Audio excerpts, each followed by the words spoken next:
Saya pernah tak cerita ada seorang ahli kuliah saya yang suka tidur tu. Ada satu di tempat kuliah tu. Saya rasa dah sedap dah saya ceramah, tidur juga dia. Bukan maksud sedap tu bukan nak puji sedap. Kadang ada hari tu orang sampai menangis-nangis dia tidur juga. Ada orang sampai takut-takut dia tidur juga. Saya tak tahu macam mana, kenapa akak ni asyik tidur je kan. Dia tidur bukan biasa-biasa. Sampai macam ni orang pun kejut. Bukannya lelap macam tu je kan. Sampai nunduk, orang pun kuik, dia pun gegar sekejap. Lepas tu dia nunduk lagi. Tapi saya kagum sebab dia tak pernah tak datang. Dia antara orang mesti datang. Walaupun dia datang untuk tidur pun tak apa. Satu hari Allah izinkan saya duduk berdua dengan dia. Ada program, buat program luar, ada orang panggil.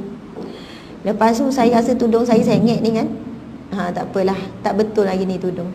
Saya pun tak tahu nak buat live ni. Sebab suara saya serak. Tapi CM turun ni, tak apa, Alhamdulillah ada hikmah dia. Lepas tu satu hari duduk dengan dia. Lepas tu dia kata, Ustazah saya minta maaf, saya selalu tidur kuliah Ustazah, tapi saya tetap akan datang. Dia memang sedar. Takkan dia tak sedar kan, dia tahu. Dia kata macam ni. Lepas tu barulah saya tahu kisah dia. Kisahnya saya rasa saya pernah cerita, tak tahulah, buat-buat macam tak pernah cerita ya. Dia kata dah lama dia duduk asing dengan suami, bertahun-tahun, 10 tahun ke 15 tahun. Suami kerja dekat negeri lain, dia duduk dekat Seremban ni lah kan. Jadi suami dah duduk asing lama. Satu hari dia nak buat surprise dengan anak, pergi mengejut tempat tinggal suami. Dah lama dia tak turun sebab suami je balik kan. Satu hari mungkin ada sebab apalah, dia nak buat kejutan apa. Bila pergi, sepatutnya suami duduk kat quarters. Sebab suami tu kerja tu duduk kat quarters. Jadi bila pergi, guard kata dah lama suami tak duduk dalam quarters ni. Macam mana ni tak tahu. Bila cari alamat, jumpalah. Rupanya dia tak tahu dalam tempoh berapa tahun dah suami dia nikah lain. Suami dia nikah lain, bukan kedua, ada yang ketiga pula. Maksudnya 2 orang lagi nikah, dia tak tahu. Apa yang dia tahu, semenjak suami dia berpindah, memang tak cukup nafkah, tak bagi duit, tapi dia redha. Dia kata, suami dia kata memang tak cukup itu, ini, dia tak siasat, dia tak syak sikit pun. Tapi memang dia kata dalam tempoh tu nafkah dia terabai, keperluan anak terabai, balik makin jarang. Tapi isteri ni kan tak pernah syak, tak pernah fikir. Memang terima je alasan suami apa, terima saja. Okey, ini bukan pasal anti poligami ni, ini poligami yang memang tidak mengikut syariat. Bukan sebab kata menipu tu, memang tidak adil, betul kan? Dia tak mampu, tapi dia tetap yang kedua ketiga. Lepas tu dia menghadapi tekanan yang sangat dahsyat. Sebab terkejut apa, selama ni dia dengan tak ada syak, penuh kepercayaan kepada suami. Maksudnya teruskan juga, sangguplah, dialah yang besarkan anak. Itu yang dia sebut, saya susah payah Ustazah besarkan anak dia seorang-seorang di sini Ustazah. Dia cuma balik 2 minggu sekali. Lepas tu makin lama makin kurang. Anak-anak saya, demam anak saya, sekolah anak saya, semua saya belaka Ustazah. Anak dia 4 orang ke 5 orang. Suami duduk jauh, tapi saya anggap tak apalah. Bukan senang nak terima ya. Sebab dia dah korban jaga anak semua, sampai anak tu daripada kecil sampai besar seorang diri. Saya pun pelik kenapa dia tak usaha nak pindah ke Negeri Sembilan. Macam tu lah. Rupanya ada bini lain kat sana.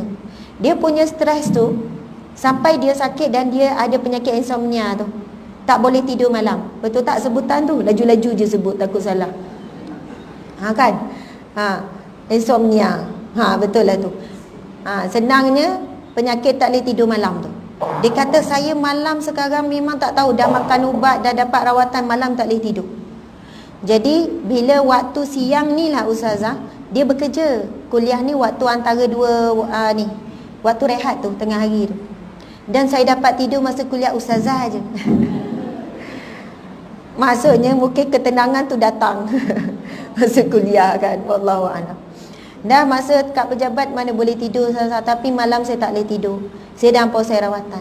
Saya bayangkan bila kita tahu macam tu, kita hilang rasa syak, rasa macam Dia ni si tidur, datang tidur. Mula-mula rasa juga.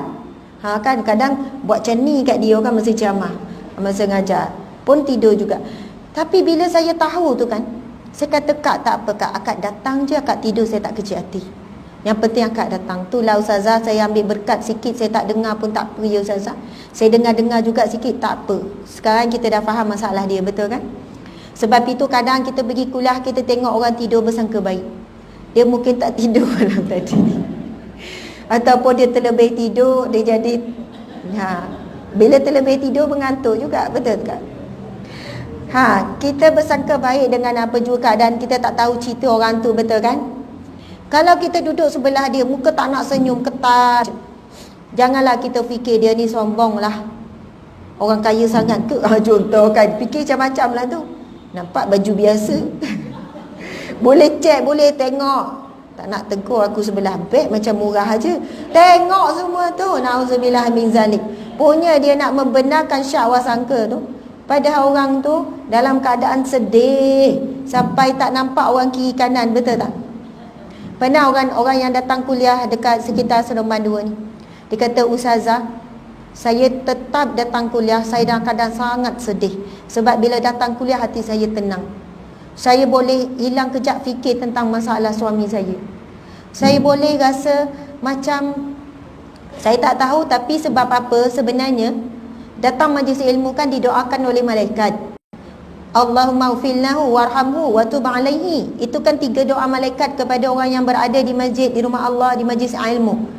Allah, ya Allah, ampunilah dia, rahmatilah dia.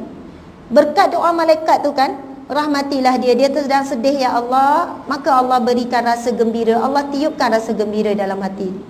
Dia sedang berduka cita, ya Allah, hatinya sedang sempit, ya Allah, Allah lapangkan. Allah ya wasi', betul kan?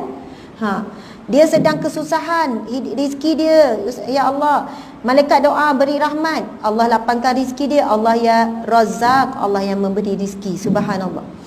Dia kata, ustazah, suami saya macam gitu juga, macam ni lah, dengan orang Indonesia, tak balik-balik. Kahwin dah kat 30 tahun, anak dah besar, ada cucu, balik berapa bulan sekali balik, berapa bulan sekali balik. Bila balik cakap, I nak ceraikan you. Duk sebut yang tu je kan. I sekarang tunggu masa je, I nak ceraikan you. Tapi I kesian je dekat you. Balik sekejap, pergi sana berapa bulan, balik sekejap, itu. Tapi dia kata, ustazah, saya yakin Allah uji saya ni sebab Allah nak uji sejauh mana saya punya cinta dan setia pada suami. Dia punya positif tu. Lama dia dalam keadaan begitu. Saya redha dengan ujian Allah, saya tetap doakan dia. Saya tak terfikir nak minta cerai, ustazah.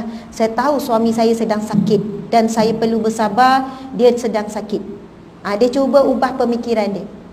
Sebab suami saya 30 tahun ini bukan begini, ustazah. 30 tahun ke 40 tahun. Saya akan tetap setia menunggu dia, saya tetap akan berdoa. Walaupun balik suami maki hamun, cakap kasar, dan suami pun bergaduh dengan anak-anak. Maksud tak tegur anak sebab anak tegur ayah ni kan. Selalu dikatakan anak derhaka dan sebagainya. Anak-anak pun sedih. Tapi berkat kan, berkat dia bersabar, dia bagi tahu saya sikit sebanyak, ustazah, suami dah ada perubahan. Suami dah balik lama sikit. Suami dah tak marah-marah. Saya akan tetap sabar, ustazah, sampai suami betul-betul berubah. Nampak tak? Itulah di antara ikhtiar seorang wanita yang sangat yakin dengan ujian Allah Subhanahu Wa Taala. Okey, kita tengok lagi ni. Itu pasal gelaran tadi tu kan. Jadi gelaran tidur, cerita pasal orang tidur, betul kan?